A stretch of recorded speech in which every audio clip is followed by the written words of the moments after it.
have to make someone into a confident person. And I can't just say, well, sit up straight, project your voice.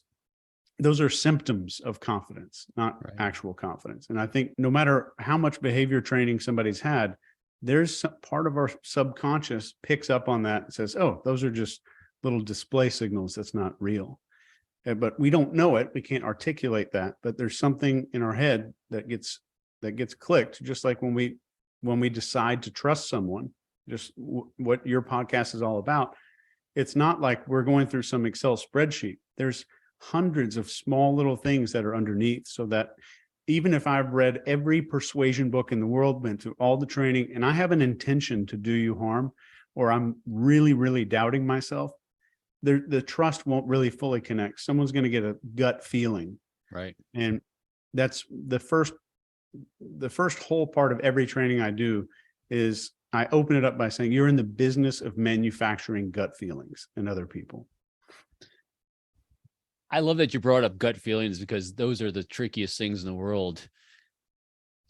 Tell me about gut feelings. So I think if this is all of human history here, we've been using language for like that much, because we've spent a long time not using language. So our ancestors passed a lot of stuff down to us, which is why you'll see a cat who has never seen or been educated about a snake in its entire life. You see those YouTube videos where someone sticks a cucumber next to the cat, scares the crap out of him, makes him jump up in the air.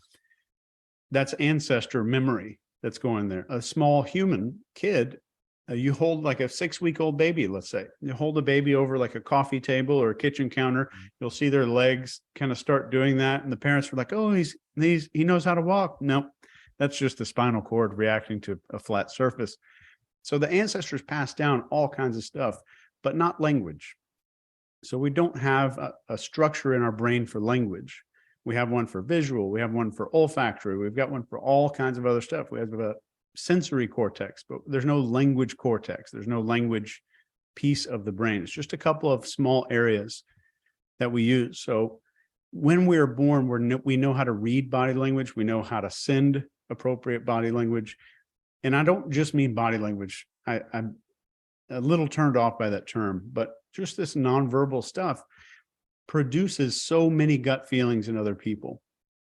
In fact, Malcolm Gladwell talks a lot about this in this book, Blink, when he's saying they used to spend these 9 hours rating doctors to see who would get a malpractice lawsuit in the end.